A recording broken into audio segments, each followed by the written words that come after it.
The Butler recommends The Princess Bride, Part 2. Before we return to our epic sword fight, let's have a look at the scores. The Stranger has received 2 points for swordplay and 2 points for witty banter. And the Spaniard has received 2 points for witty banter, 2 points for excellent swordplay, and an extra 2 points for serving the Stranger. So at halftime, the Spaniard's in the lead. Can the Stranger catch up?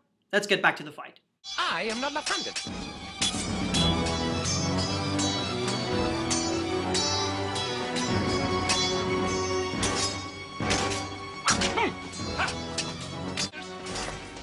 Oh, there's something I ought to tell you. Tell me. I'm not left-handed either. Sadly, after that, the Spaniard can no longer touch the Stranger. Let's see how it ends. Since I can't have you following me... Please understand, I hold you in the highest respect. So, after the defeat of the Spaniard, he pursues Vicini, who of course thinks it is Inconceivable! Quick. His next plan is hardly subtle, but may prove rather effective. Pick up one of those rocks, get behind the boulder. In a few minutes, the man in black will come running around the bend. The minute his head is in view, hit it with the rock! But Andre does not think this is very sportsmanlike, so he gives the man in the mask an offer. We face each other as God intended. Sportsmanlike. No tricks, no weapons. Skill against skill alone. You mean you'll put down your rock and I'll put down my sword and we'll try and kill each other like civilized people? Now, as the last fight is in quite a lot of detail, I'm just going to give you the cliff notes of this one, as I've still got quite a lot of butlering to do today. They square off. Bouncy bouncy. Time for a quick quip. Look, are you just fiddling around with me or what? I just want you to feel you're doing well. I hate for people to die in bed. Dodge through the legs. Onto the back chokehold. Giant go night-night. Rest well. Dream of large women. Meanwhile, Prince Humperdinck hunts the plot of the movie. Mighty do. And we get to meet the henchman with the creepiest voice ever. We're both masters. Who won? How did it end? Every line this character speaks sounds like it was drafted by Charles Manson, delivered by Hannibal Lecter, and directed by Kevin Spacey. He's creepy. Shall we track them both? Arrogant comment in 3, 2, 1. Will this be a trap? I always think everything could be a trap, which is why I'm still alive. The man in the mask eventually catches up with Vicini, and in order to defeat him, he plays on his overconfidence. As we all know from Emperor Palpatine, overconfidence is a weakness. You're that smart. Let me put it this way. Have you ever heard of Plato, Aristotle, Socrates? Yes? Morons. In that case, I challenge you to a battle of wits. For the princess? To the death? I accept. I won't spoil the Battle of Wits, as it is a very funny scene and very clever, so skip to the end. And while the man in the mask makes off with the princess, the prince's spider sense is tingling. Someone has beaten a giant. But while they pursue, we learn the identity of the man in the mask. I know who you are. Your cruelty reveals everything.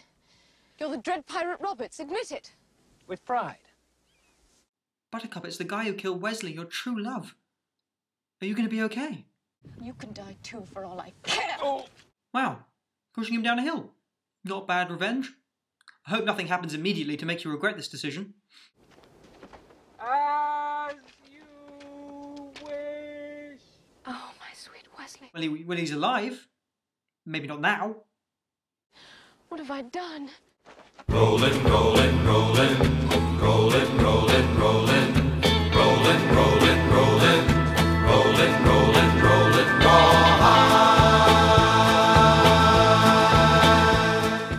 So the two recover from their roll down the hill and take part in some very romantic dialogue. Ah. Can you move at all? Move? You're alive. If you want, I can fly. If you want, I can fly. Oh, it's good stuff, good stuff. Why didn't you wait for me? Well, you were dead. Death cannot stop true love. Warning, death may stop true love, as see here.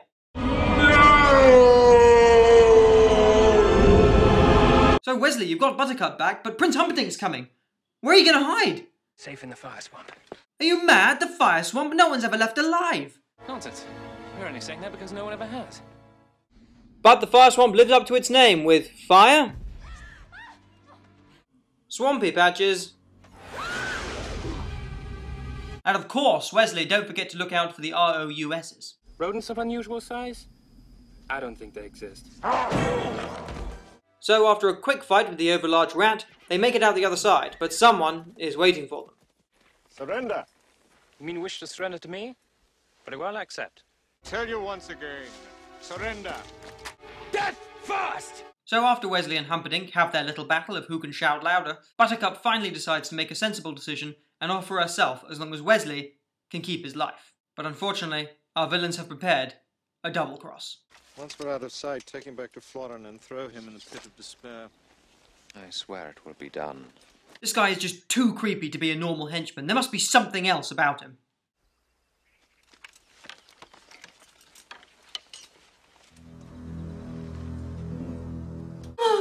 I knew it! The six-fingered man. You have 6 fingers on your right hand. Someone was looking for you. So Wesley is taken to the torture room, known only as... what was it again? The pit of despair. Don't even think... Don't even think about trying to escape. Back at the castle, Buttercup has come to a realization. I love Wesley. If you tell me I must marry you in 10 days, please believe I will be dead by morning. Oh, God, I don't want to see how the prince is going to react. I could never cause you grief. Consider our wedding off. That was surprisingly reasonable. You, return this Wesley to his ship? Yes. Liar! I suggest a deal. You write 4 copies of a letter. I'll send my 4 fastest ships, 1 in each direction. If Wesley wants you, bless you both.